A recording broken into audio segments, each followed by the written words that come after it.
Hello, listeners around the world. Unfortunately, Russ cannot join us today for episode 51 of the ABC of CBD. He has some canine family issues which he has to deal with. So everyone out there, if you can say a little prayer for Russ's dog, we would really appreciate that. Now, welcome to episode 51. I'm so excited to have you guys all here. We've got an incredible guest today by the name of Mr. Ryan McCreanor. He has a company called Sativa Learning. The episode today is called Educating the Void. Now, before we move on with the show, and before I bring on my guest and give my standard introduction as usual, let's get a quick word from our sponsor and take it from there. I'm sure you've heard before that good quality CBD needs to be really, really expensive. This is the new view of CBD, a product created by users for users, a product at an affordable price, available everywhere at any time at the simple click of a button. Just CBD and MCT oil. No additives, no preservatives, and no flavor enhancers. It's a simple subscription-based service. The cleanest possible CBD delivered to your door for the lowest possible price. Your product, your rights for the lowest possible price.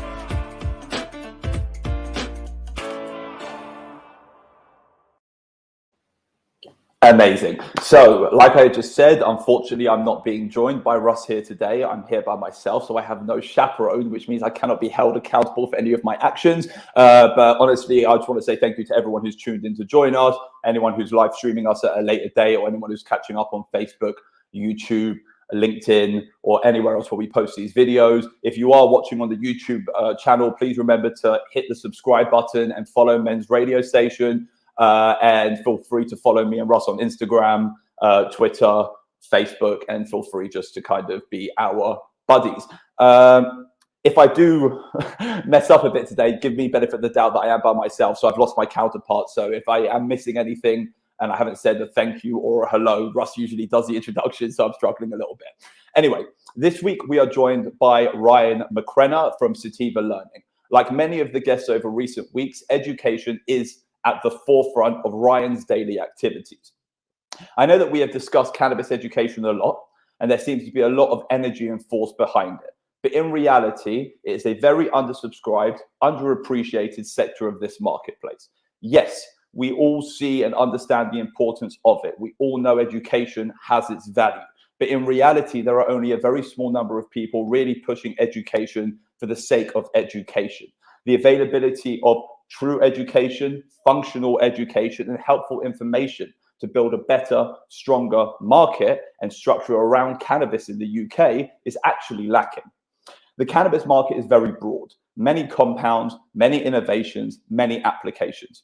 Basically, the cannabis market is made up of many, many smaller markets. Industrial hemp cultivation, industrial hemp innovation, legal, recreational, and therapeutic applications, medical cultivation, medical application, medical product creation, medical consumption, botanical sciences, consumer product creation, and more. It's physically impossible to be an expert on everything in this industry, and that is exactly why the ABC has welcomed leading industry experts over the last 51 weeks to share knowledge and educate you, the viewers. Our guest today has worked across international cannabis markets, and over the last 5 years, he has identified how important education is to the growth of a successful cannabis market. Having started his cannabis journey in Canada, Ryan was able to see the transition from grey market to flourishing legal market. He participated in the Canadian government's foundational educational rollout, supporting the new legislation of cannabis, which spread across Canada between 2017 to 2021, where we are now. Ryan started in this industry educating, and on his return home to the UK, he saw a gaping hole in the UK market, how education was lacking and how consumers were suffering the consequences because of this. There is a problem in the UK, and Sativa Learning is trying to fix it. So let's welcome on our guest. Hello, Ollie. Thank you. Absolutely terrified. Thank God I've got someone else on the screen. It's not just down to me now. Dude, that was stressful. It is stressful being by yourself on this screen, man. That was quite the introduction. I appreciate that. I write it all down. It's not from memory. I have to. If I'm not, I panic and my ADHD kicks in, and next thing you know, I'm all over the place. But thank you so much for joining us here today. I really appreciate you taking time out of your busy schedule. I know that you're what's it called, curriculum creating at the moment, and you're like basically writing a new course. So I understand how what's it called, how much effort and how time consuming that could be. So for you to take time out of your day in order to kind of educate us and share your journey with us, I really appreciate that, Ryan. Yeah, you're welcome, and thanks for having me on. I appreciate the opportunity to come on the show and chat to people. Brilliant. So where shall we start? Let's start at the beginning. How did this journey all get started? How did the boy from Belfast end up working for the Canadian government in their rollout of cannabis education across their new legal system? How does that happen? That's a good question. So I studied biomedical science here in Belfast, and I worked as a toxicology scientist for a few years. So in my role, I helped to develop testing kits for drugs of abuse. So whether that's prescription drugs or street drugs, and at the time it was a lot of the designer drugs or synthetic drugs that were coming out.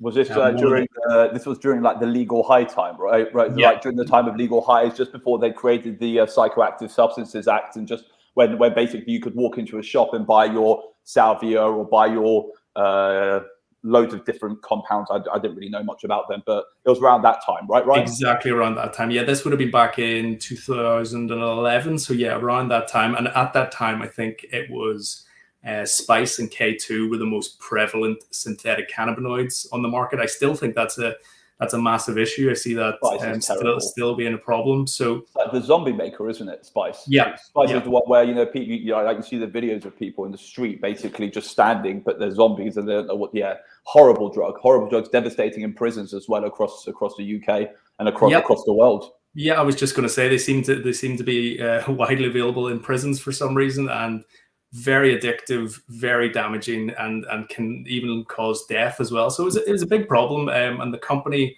I worked for, we actually developed one of the first commercial testing kits for synthetic cannabinoids. Okay. So I did that for a few years, and then afterwards, I left to go traveling. That's something I always wanted to do.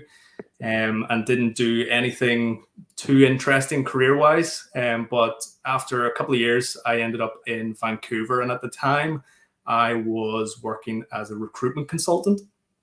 Again, something I wasn't really that passionate or interested in. But it was a way to make a bit of money while I was there.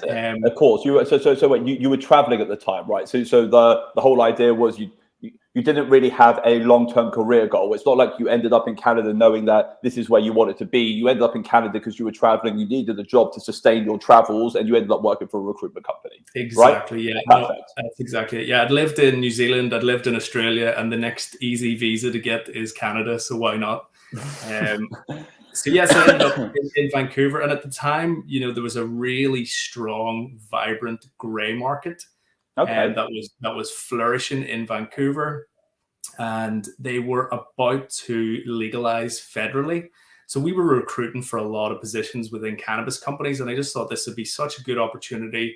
It's something I've been passionate about for a while, and it would be a good opportunity for me to step into the industry. Wait, they were recruiting for legal cannabis markets or grey market cannabis markets, as in like legal.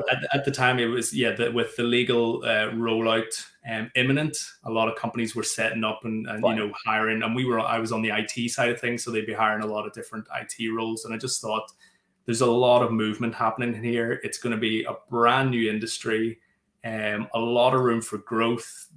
It'll be easy to work my way up quite quickly, and yes, I took the first job that I could get, which was actually a call center position. And see, you said this on the phone earlier, and it's had me smiling all day because I've been thinking about a cannabis call center, and I've been thinking about like the average call center call you up, I heard you've got a PPE claim, or has British Gas been screwing you over? It's a standard. Like, would you like cheaper energy? That's standard call centers. Whereas, as opposed to, do you want better weed? And I can't imagine getting a phone call and picking it up and being like, So how's your cannabis consumption treating you at the moment? You know, like, so what sort of call center was this? Give me a little bit of an insight, because that's where my brain's gone, and I assume it wasn't that. Yeah, so it was the first ever customer care center set up to handle calls from the public as well as cannabis businesses, to answer everything to do with the new legal rollout. So honestly, the calls could be anything from people wanting to understand the new legal rollout, complaints about grey market dispensaries being shut down, and a lot of people voicing their opinions, a lot of change management to get used to. People weren't happy about the price of the new legal cannabis, or the packaging, or different things. So was it like a complaint network? Is that kind of what it was? Did you feel like, as opposed to being a call center, it was more like a complaints hotline?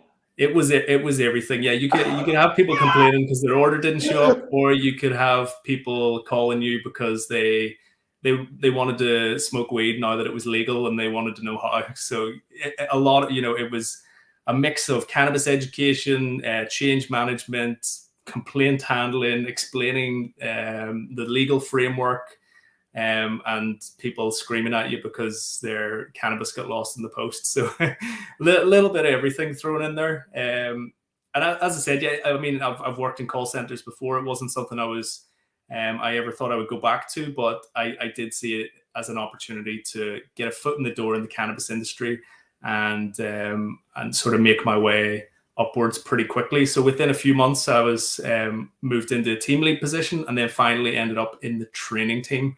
So I would travel around the province of British Columbia. Every time there was a new government-run store opening up, I would go and stay with the staff and set up in a hotel, and it would be like a classroom environment, training them on everything to do with cannabis and how to speak to the public about cannabis. I have a question for you, okay? And I mean this in the most respectful way.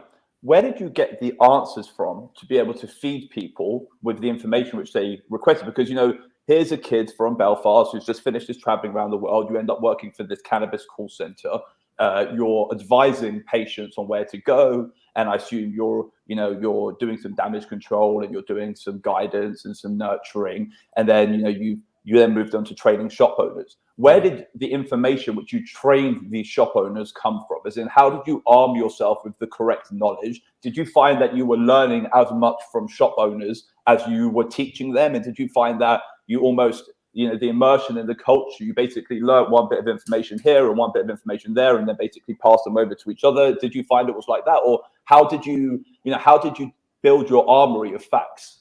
Yeah, so they had a pre-built kind of government curriculum, which at the time I thought was, when you first see it, you thought it was a world-class cannabis education. Looking back, it wasn't very good at all, but that was what we were handed as the kind of template. But as the role developed and things evolved, as trainers and educators in the space, we kind of added things to that and created different, I suppose, areas that needed education, whether that was on the regulations or cannabis specific. But I think the issue was, when I started to do my own research, I realized quite a bit of it was outdated knowledge. But working within the government, that's something that I'm sure they're still teaching the same stuff that we were teaching back then. The kind of standard misconception that indicas, will give you a kind of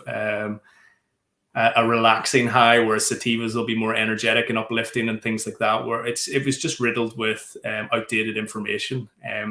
So it was a bit frustrating as well, because that information wasn't going to change. It wasn't like you're in an early stage startup where you can be dynamic and make quick changes and things like that. It's a government entity. So trying to implement those types of changes to education was, it really just wasn't going to happen. As far as I know, they're still teaching that. And if you go into government stores across Canada, similar to the US, they'll have the indica sativa dichotomy set up, hybrids in the middle, and just some information that really isn't up to scratch and doesn't do the consumer any favors.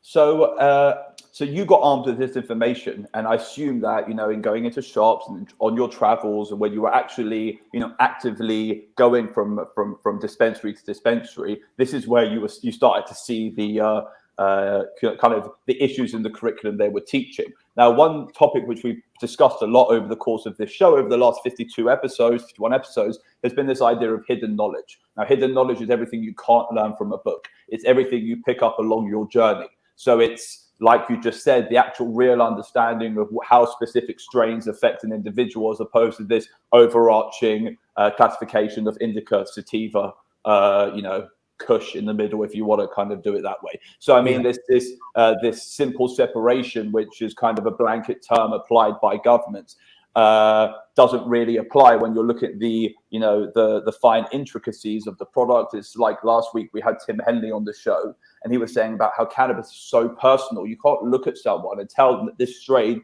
will do this, because this strain might do the complete opposite for them. Like one of the things you said about yourself is when you smoke cannabis, it augments your pain, as in you find that it doesn't decrease your pain, which is very, very strange, considering 99% of the population of cannabis consumers out there would say that cannabis reduces their pain. And it's one of those little facts like that, which you don't learn unless you live. Do you understand what I mean by that? Yeah, I couldn't agree with you more. Yeah, you're exactly right. Everyone's endocannabinoid system is unique to them. And I suppose one of the big issues with the gray market, before legalization, you could go into these dispensaries that were operating, they were federally illegal, but it was known as the gray market because they were considered a low police priority. The city of Vancouver actually issued them with new business category licenses, and they had to meet certain requirements to operate, but they remained, it remained illegal business. And one of the things that I really didn't like about the gray market is that you would go in and they would have all of the cultivars or strains, whatever you want to call them, laid out, and they would have effects labeled on them. That would say happy, sleepy, energetic, and it was all nonsense. You would hear people coming in and say, I want something that's going to make me laugh, and the bud tender would just, they're spouting absolute nonsense by saying, yes, this it's marketing. It's exactly. Marketing. It's a little bit like the Lynx effect. I wore Lynx all the way through high school, and it never did anything positive for me. Do you understand what I mean? I'm not surprised. It's the same. That's really mean. That's so mean. Okay, but I mean, it's just the idea that this whole marketing ploy behind what a strain actually does in terms of the kind of the written effects. I've also got very frustrated with stuff like that over the years, because once again, it's a very personal analysis of the strain in front of you. It's a little bit like alcohols as well. I know people who can't drink gin because it makes them feel low. I drink gin, it makes me feel high. It's like everyone has a different interaction with different substances. Or like Tim said last week on the show, his partner can't drink coffee, but coffee has no effect on him, because as individuals, we have very, very, very individual, or you could call it interactions with all compounds, let alone cannabinoids, which is so I've got a question. You're fully involved in this industry. You're traveling around now, so you've left your call center. You're going from shop to shop, and you're actively involved in almost crafting the way in which cannabis is being sold, and you're nurturing people to nurture patients, and you've got a very key hands-on role here. Why did you decide to come home? I'll just make a quick correction there before I answer that. So we weren't, these stores were strictly adult use, well, what the government referred to as non-medical. So we weren't educating patients at all. This was fully recreational or adult use sales. Yeah. Really, one of the reasons I moved home was just because I've been away for so long. I left the country when I was 23. And I came back when I was 29. I'd been away for 6 years, over 6 years. Did not miss home in my early 20s, but got a little bit older and really just started to get homesick. It's in terms of relativity, it's a quarter of your life. 25% of your life at that moment of time you would spend away from, or 20% of your life you would spend away from home. So I understand it ends up being quite a lot. And it was always very far away places. It's difficult to get home from Australia or Canada. Or it wasn't like I was, a few hours away, and I could come home and see the family. So 100% homesickness brought me home. That makes sense. So on your return back to the UK, you started to critically analyze the CBD market, right? So on your return to the UK, it must have been 2017, 2018. It was like the start of this, CBD boom in the UK, and you saw that there were problems. Yeah. So I came. It was the very end of 2019. I came home, and what I was actually doing was trying to find a CBD product for my mum. So she has fibromyalgia. And a lot of people with fibromyalgia find great relief from cannabis-based products. So I was looking online, and I'll be honest, I didn't realize I'd been keeping an eye on things happening at home in the cannabis space, but I didn't know how big the CBD industry had become. I was shocked to see it on the front of every newspaper. Every single shop was selling something. CBD copy machines in every single newsagent around the UK, and basically you would find it everywhere, right? Exactly. Yeah.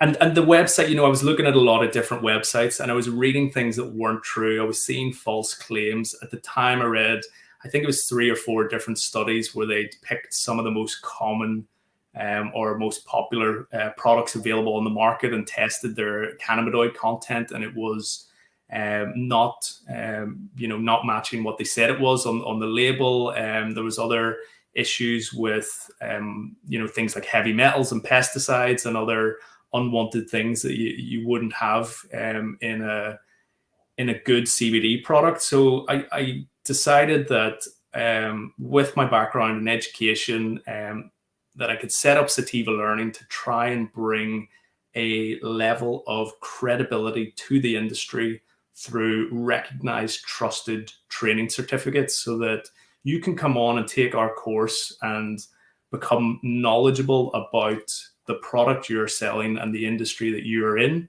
and then in turn give your customers a level of confidence in your knowledge and in your product. And that's why we started, where we want to be providing cannabis education courses for all avenues of the industry. But I just thought the CBD industry was a great place to start. It seemed like it was the most open, probably, right? It was probably the most open, probably the most reciprocal. We're talking about 2017, 2018. So we're talking pre-medicalization in the UK. So you're talking in an industry where you could actually talk, as opposed to an industry where if you were seen to be talking, you could potentially get in trouble. So I mean, because up until 2018, dialogue around cannabis being an actual medicine was very frowned upon. When they legalized it, it's like everyone's mouth started opening up and people were a little bit more willing to discuss. Now, I've gotten something written here. So you mentioned about the inaccuracies in CBD education, and you mentioned about how there were a lot of claims being made about products. Do you think this is still a problem today? Oh, yeah. Yeah, definitely. I mean, maybe this is me being very picky, but, I could go on to, any number of websites and you'll see little things that, everywhere is saying that CBD is non-psychoactive. That's actually not true. CBD is considered to be psychoactive. The best term that you're looking for there is non-intoxicating. You see things about... Or non-psychotropic. Yep. So I use the word psychotropic as opposed to psychoactive, because even adaptogens, even let's say a herb like ashwagandha, theoretically, it theoretically has a psychological effect. I mean, it does do something. It's an adaptogen. It affects the brain. So this whole idea of what's the word? So my brain just went ADHD again. I'm literally all I'm thinking is psychotropic. What word did you use before? Psychoactive. Yeah, psychoactive. Sorry, psychoactive is a very loose term which is thrown around a lot and not really understood, and it annoys me too. It really does. Exactly. Yeah, and I mean, there's a lot of things, and obviously I'm very particular about it, but I just think we should be providing accurate information. If you can be providing the right knowledge, why not? And it looks like on a lot of these websites, a lot of retailers selling CBD, that they've just copied and pasted what the last website said, and as another example, a lot of them will say that our product contains less than 0.2% THC, so it's within the limits, and that's they're mistaking that. exactly. They're mistaking that for the limit of, you know, if you want to grow hemp. Yeah. So And, there's things, yeah, there's things like that. miscommunication. And yeah, I mean, a lot of that didn't sit very well with me. And I thought, you know, as an industry, we could be doing a lot better. And at the end of the day, a lot of people are consuming CBD products for, you know, to find some sort of relief. And I think if you're selling those products, you have a kind of a duty to guide your customers. Oh, yeah. I completely agree with you. Yeah. I completely agree with you. And I remember, so I gave a speech as like the first CBD and Hemp Expo. It was like 2019 or 2018, 2019. And I remember I had a speaking slot, and I came out and I was like, look, the people who use our products are using them for a reason. The people who use a CBD product, they're going out there because they've got an ailment that they know this can help with. It's your duty to sell them the product that you're saying you're selling them. So if you say it's 1,000 milligrams, okay, it's your duty to constantly deliver that 1,000 milligrams consistently, so the end user has a reliable product, because they're actually using this for a reason. It means something to them. It's not just you know, a lipstick that's going to go in the bottom drawer if it ends up being rubbish. They're still going to use it if it's rubbish, and they're just going to sit there and suffer. And it's sad. It's sad that people don't think about the person actually using the product at the end. And, you know, Taylor Mammon, my company has literally built its reputation on this transparency and on efficacy and on creating products which think about the end user before they're even created, you know, because the market is so lacking. And that's one thing. When we had our little chat earlier, I was really excited to get you on, because I'm disappointed with this general marketplace, and I'm disappointed with a lot of my colleagues for cheapening it when they don't need to, and for doing things in halves when they could be doing things in wholes. And it does annoy me, and I'm glad you see it too, Ryan. I really am, to you. Seriously. Thank you. Yeah, no, absolutely. You're exactly right. It should always be about the end user. And obviously with, you know, when we talk about CBD, it's usually in the wellness space. If we're talking about medical cannabis, the entire industry should focus on the patient.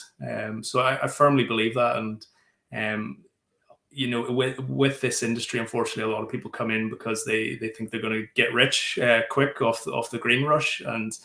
And really, that's not the case for most people. I've seen more people break and fall in this industry than people who have made it. Don't get me wrong, their LinkedIn profiles still say that they're absolutely smashing it. It's like Instagram success. It's not real. And The industry is hard because there's a lot of competition, and the end user is key. You know, without the patients, without the consumers, the brands are nothing. If the brands don't think about the consumers, fine, they might be showing the world 1,000, you know, like thousands and thousands of sales, but in reality, they're only going to be single serving sales, because if the customer's not happy, they're never going to come back for more. And that's one thing which I've seen in this industry. You see a lot of people throw money into marketing, but no money into their product. And guess what? The marketing attracts the customer, but the product doesn't retain them. And it's a massive ongoing issue. And it's also a big issue in the medical side of the industry in the UK. The medical side of the industry in the UK as well. With the quality, yeah. But we can move on to that. So why... I could either go forward or I could go backwards. You know, I'm going to go backwards. I'm going to go back in time a little bit. I'm going to go back in time to like just quite a bit. I want to go back to the story before the story, and I want to go back to kind of your background a little bit. So your first interaction with cannabis, if possible. Do you mind me kind of flipping back? No, we can go right back. Yeah, I would love to know. So your first interaction with cannabis, and also some of the personal interactions you've had with cannabis, family and friends. You know, you mentioned your mum already about her fibromyalgia, but some of the other stories you've had along your journey to this point. Yeah, so I mean, I'll tell you it's a bit of a funny story. I grew up with probably the same, I suppose, outlook on cannabis as most people do. When I believed all the propaganda and thought stoners were useless, and you were a bit of a waster if you smoked weed.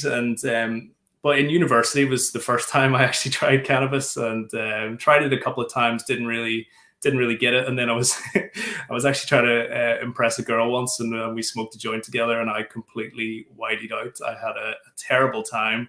I hope she ended up becoming your wife. I hope she ended up becoming your wife. If you put yourself through that amount of pain for her, I hope she appreciated it. She Did she did not. appreciate it? No. You ever speak to her again? Yeah, no. So I mean, I just really had a panic attack basically, and from then on, I just thought this is not for me. I don't understand why people do this. I don't get it. And it wasn't until maybe 5-6 years later when I was living in Australia when I tried it again, and the first time you actually properly feel the effects of cannabis, and I realized how beneficial it was, how it kind of I could look at things from a different perspective. It helped me de-stress. It helped me relax. There's a lot of, I suppose, more on the wellness side benefits than doing it for, just to get high and have a laugh. It was a lot more of a wellness product for me. There was almost like a green therapy which came with the smoking, right? There was something like a very personal therapy, a very personal relief a very personal relief that you felt from it. 100%, yeah. And then when I ended up in Vancouver, now it's a very cannabis friendly city. BC Bud is famous throughout the world. And the people I worked with when I worked in that recruitment role, a lot of people were very open about their cannabis consumption. Some of the smartest, most successful people I met in Canada were cannabis consumers, and it really challenged a lot of the I suppose notions I had growing up about cannabis. They have a lot of legacy consumers in Canada. So Canada, British Columbia, Vancouver is very similar to California and Colorado. It's almost It's been ingrained in their culture since the 60s. And what happens is when you have this legacy of cannabis consumption, when you're allowed to be a pothead, and then you're also allowed to achieve and you're allowed to succeed, and you're not being demonized by the society around you, incredible things start to happen. Because what happens is people, they actually, they're allowed to experience true freedom to be themselves, whilst freedom to achieve what they need to achieve.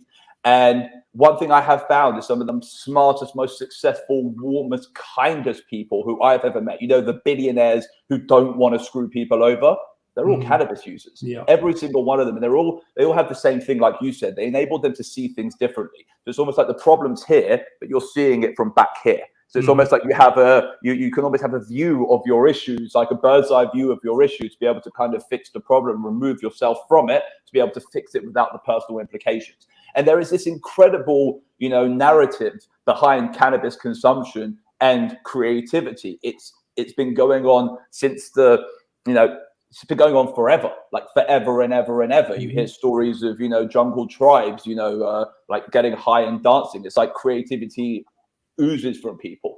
But when a culture enables that character to really become themselves, like you experienced in Vancouver, like people experience around the world, it's a special thing. And I think it's missing in the UK. I would agree. Yeah. And I think, I don't know about you, but growing up in in Ireland, and we've such a drinking culture here, where that's not as much of a thing in Vancouver. I found it's a very health conscious city, and not only did I find I was meeting a lot of successful people who were cannabis consumers who were also incredibly fit and active, which kind of challenged again my perceptions of the lazy stoner stereotype. I found that wasn't the case at all, and people who were really took their health and fitness seriously also consumed cannabis as part of that. So it really opened my eyes to, I suppose, another way of life. And on a personal note, again, then years even before I went traveling, my granddad, he had Alzheimer's and Parkinson's for a lot of years before he passed away. And I watched him, this was quite a few years ago, smoke a joint. And I said this to you before, he was, very religious, never drank alcohol, but somehow was convinced into trying cannabis for his Parkinson's. And he had a couple of puffs on a joint and his tremors completely stopped. It was so noticeable. And, at the time, I still kind of thought cannabis was very bad for you, and that, I probably didn't agree that he should have been doing it. But I knew there was something in the plant that was able to stop the tremors. So that was kind of a switch for me to realize that there's something in this that is helping him. If you could isolate that or figure out what that compound is, this could be a really beneficial medicine.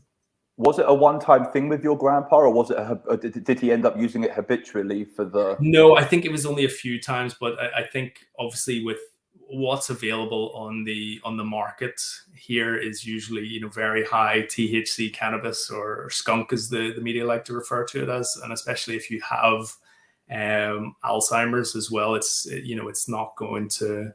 It might be good to help the shakes a little bit, but for the mind, very high THC cannabis wasn't the best. I've come to learn that, but you know, I think it was just a few times, and I don't think he enjoyed the high experience, let's say. So that was your first real medical interaction with cannabis.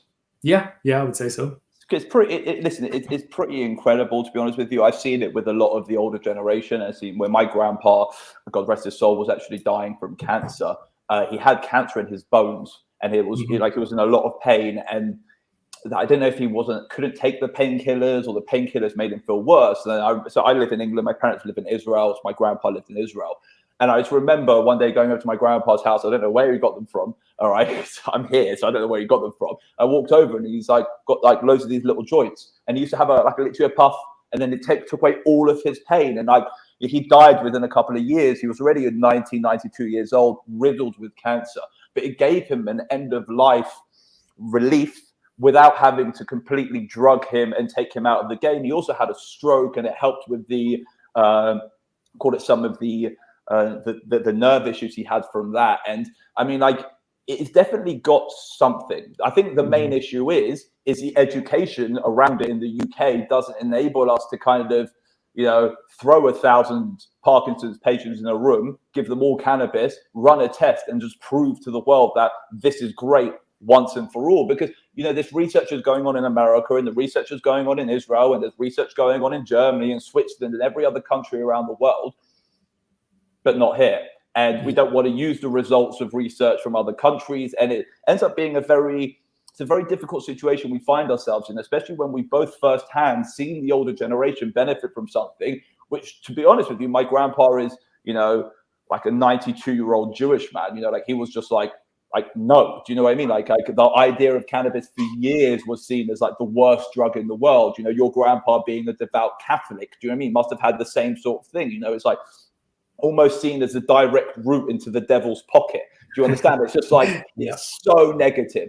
And, you know, for them to find relief at their most crucial points in life, I think that there's definitely something there. And, you know, like that emotional connection which we have to cannabis because of stories like that, I find that to be one of my driving forces. You know, I don't know you that well, but I can feel that's probably one of your driving forces. You know, actually being able to see something happen is an incredible, you call it educative point, an incredible lesson. Yeah, absolutely. And as I said, it's not, you know, we know cannabis isn't a cure for anything, but for a lot of ailments, it can really improve quality of life over current medications. A lot of current medications don't serve their purpose very well for patients, especially with, you know, complex diseases like fibromyalgia and chronic pain and different things like that.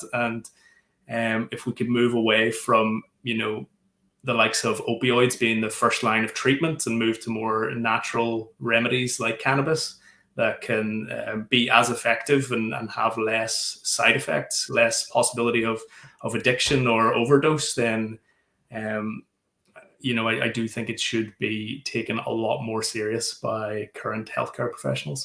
Hell yeah. But this is what you're working on now, isn't it? It segments perfectly into the next point. Why did you decide to set up Sativa Learning?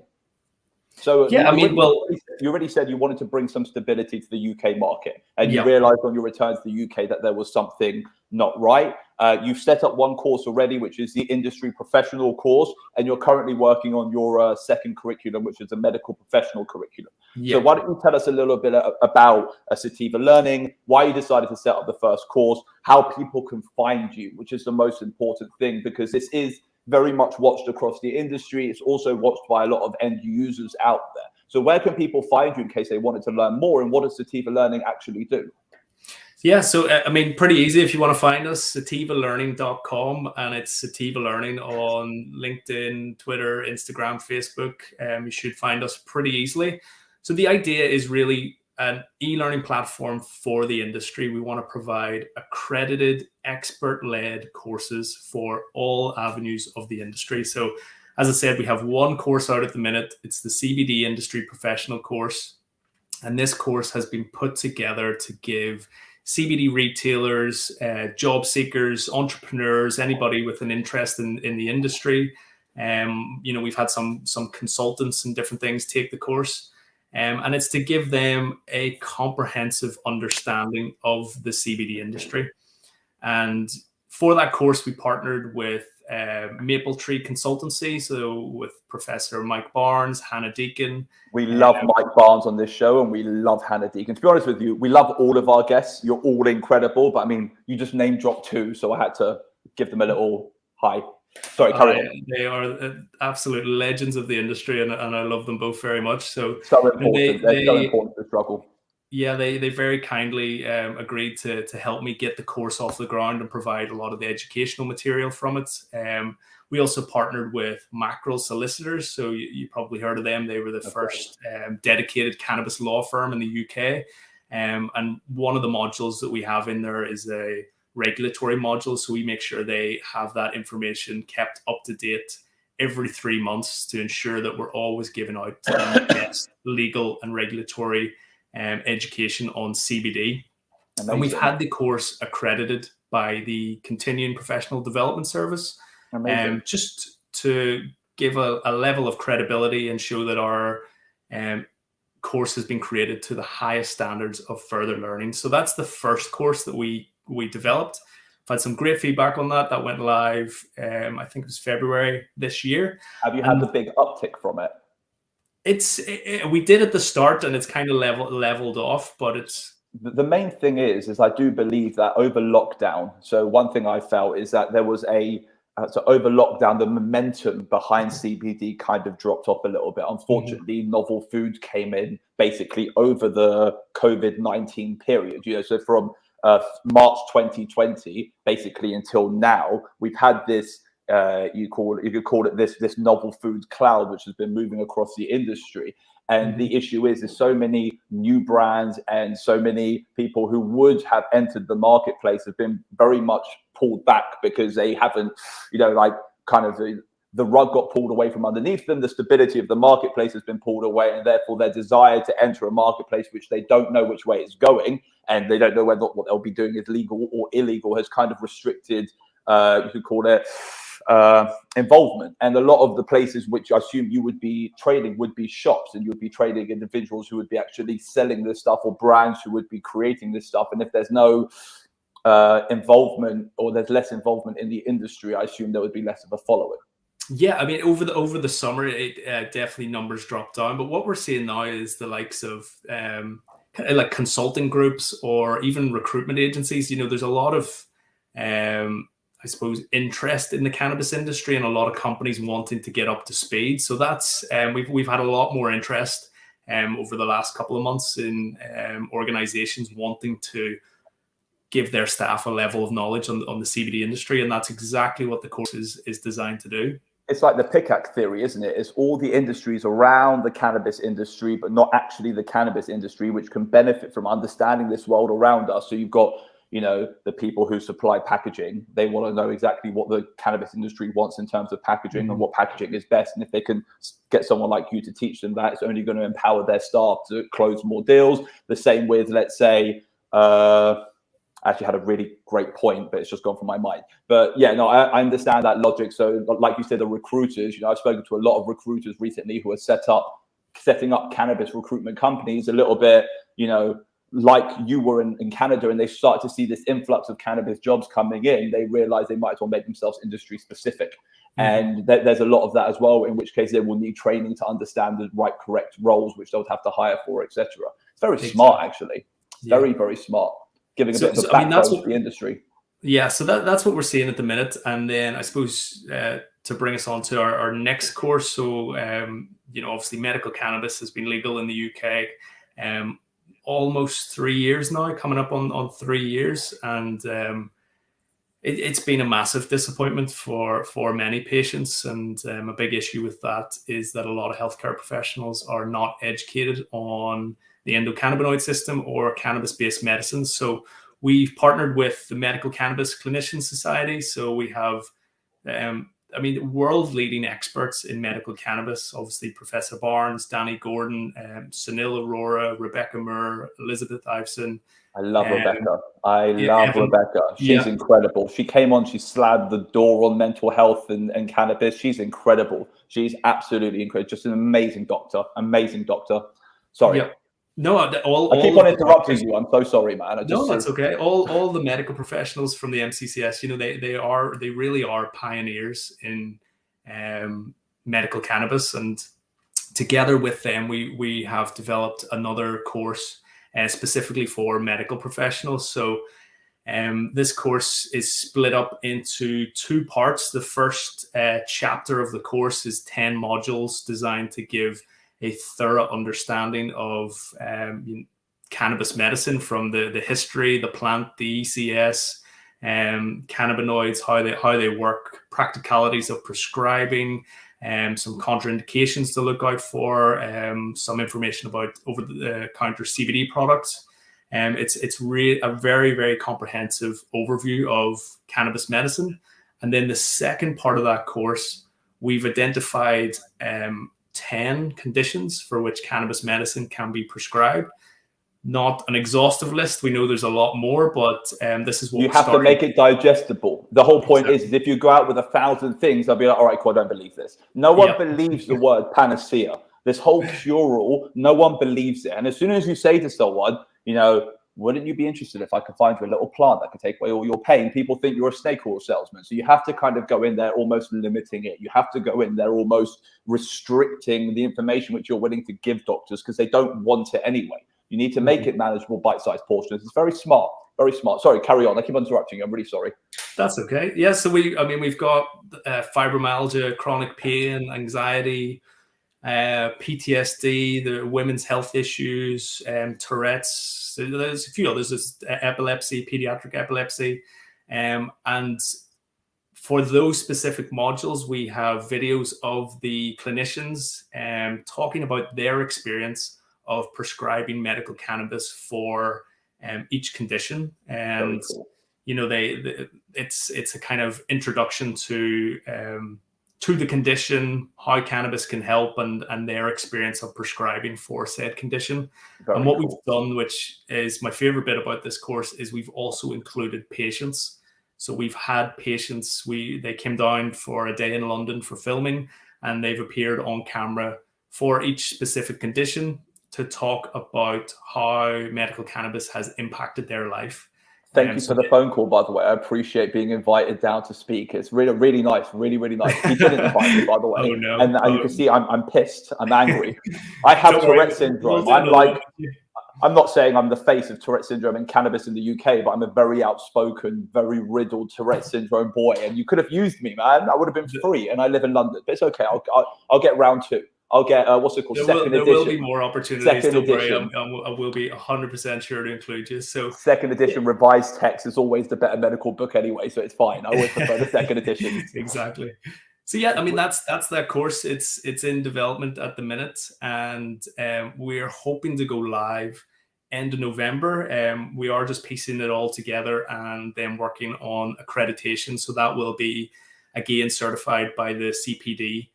Certification service, as a lot of healthcare professionals need to make up a certain number of CPD points for their continuing education.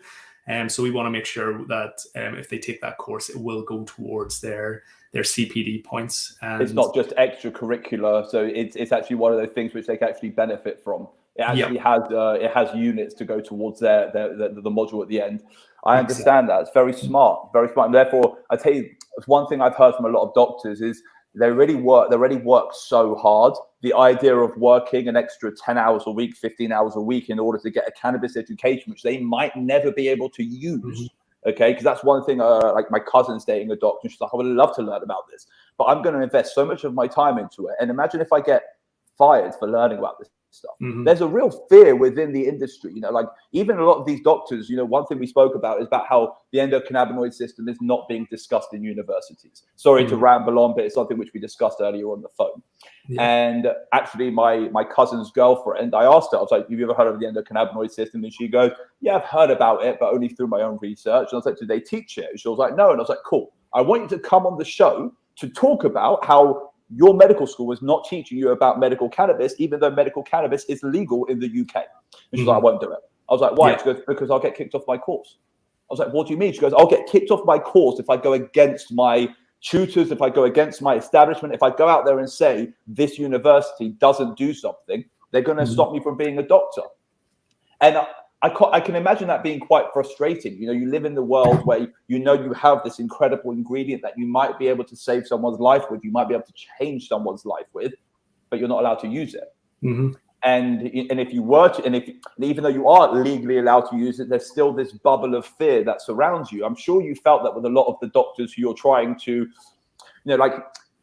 so one thing you said is, you're bringing a lot of doctors in to build this course. I assume you've had a lot of no's from doctors who don't want to participate, right? Well, no, not yet, because we've only, we're only working with the MCCS so far, and when the course is not live. So I'm sure that will come up, and it is, as you say, it's a real shame, that healthcare professionals have a duty of care to their patients, and for there to be a medicine there that they're scared to talk about or to prescribe, that is a massive shame. And one thing we are trying to do with this course is, just as you said, universities across the country, there's no education on the endocannabinoid system if you're a medical student. So we have been in touch through the MCCS with a number of universities. They wanted to see a product. So once we're ready, once it's live, we'll be revisiting those and seeing if we can try and gain a university endorsement, make this available to students. Because there's absolutely no reason why you should spend 5 years or whatever it is in studying medicine and come out knowing nothing about the endocannabinoid system, with the level of information that is available at the minute, and a system that is so vital to your overall health and well-being. Doctors that are educated on it are always shocked to learn how vital it is to your health and how it impacts so many other systems. It has an overarching role in many other systems. So we should be educating medical students from the get-go, and that's what we hope to achieve through this course. I'm sure it'll be a challenge, but if there's any universities listening, get in touch. 1,000,000%. If there are any universities listening, definitely get in touch with Ryan. One thing which was brought up last week on the show, I actually believe it was Veronica Curran up in Scotland. She's probably watching, but I don't have access to the messages like Russ usually does. So probably if anyone's watching, if anyone's written a message, I can't actually see them. So hi, everybody. What's up? Now, and thank you very much for joining us around the world. She mentioned endocannabinoid deficiency syndrome, which is also something which you mentioned earlier about how it's like, it's being discussed now as potentially the root cause behind fibromyalgia, endometritis, MS as well, multiple sclerosis, as well as many other ailments. There seems to be this reduction in the endocannabinoid system, which is causing almost a shortfall somewhere in the human body. You mentioned this on the call earlier. It's actually kind of incredible that even the term endocannabinoid system, this system that supersedes your immune system and supersedes your central nervous system, is not even known about. It's like scientifically proven. No one knows about it. It's a little bit mental. Yeah, a little bit crazy. Absolutely. Yeah. I mean, I don't know the conditions you mentioned. I'm not. I haven't read up much on. I might be wrong. It's just it's internet-based research. Unfortunately, you sometimes get the wrong end of the stick. Well, my understanding would be, so it's Dr. Ethan Rousseau has put up a theory on clinical endocannabinoid deficiency, and I think within that, the three conditions he believes may be, I think it's IBS, fibromyalgia, and migraine is the three conditions that he specifies may be affected by clinical endocannabinoid deficiency. As far as I know, it is still a theory, but obviously more studies than ever before are being done with cannabis medicine. So hopefully we see some more positive results with that. Absolutely amazing. Absolutely. So listen, what I want to do is, you know what, I've got several other questions. I'm going to stick on this idea of sativa learning because we've got 4 minutes left, and I've got a few more points I wanted to bring up. Why should someone choose? Because there are other courses out there, okay? And there are other courses, we know, there are other people like you going out there trying to push this idea of cannabis education, and they're building up curriculums. What's the difference between your course and the other courses which exist out there? And what are the differences between what you're offering and what your competitors are also offering to the market? Yeah, so I mean, this is where my sales pitch comes in then. Yeah, so make that sale.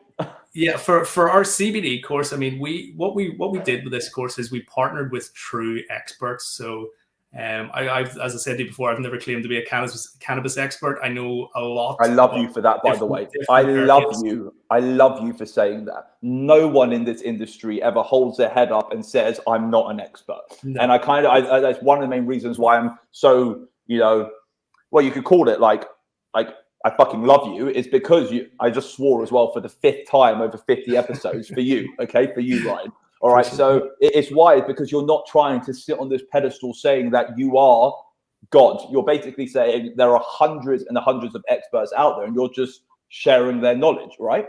Exactly, yeah. The idea behind Sativa Learning is that we bring true experts to you in the form of online education. So as I said, I'm not an expert. I know quite a lot about a lot of different areas of cannabis, but there's so much to it. And there really is very few experts. There's a lot of experts in niche areas, and those are the experts that we bring to you to develop these online courses. If I have to talk about the CBD course, you know, an example would be our regulatory module. We have reviewed every 3 months by mackerel solicitors. You know, we have a team of lawyers that go over that content every 3 months and ensure it is up to date to give you the most up-to-date information. I mean, I suppose a lot of our competitors are US based. So, you know, I've taken courses. I've taken courses with Cannabis Training University, Trichome Institute, and a few others. And a lot of it's US based. You know, you're getting a lot of knowledge that isn't specific to this industry. So for the CBD course, it's not entirely focused on the UK, but most of it, when we cover the laws and regulations, it's UK focused. What I found with a lot of these American companies is that their education is great, but a lot of the, you could call it, the world they're living in is a lot bigger than the world we're living in.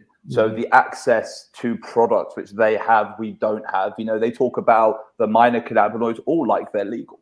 And the only one we have legality around in the year 2, we have legality around in the UK is CBD and CBG. That's the extent of what we have to work in here. And in America, you've got THC, THCV, CBD, CBDA, you've got CBG, CBGA, you've got all the acid variants, you've got all the, the other variants, you've got Delta 8, you've got Delta 9s, you've got so many different cannabinoids.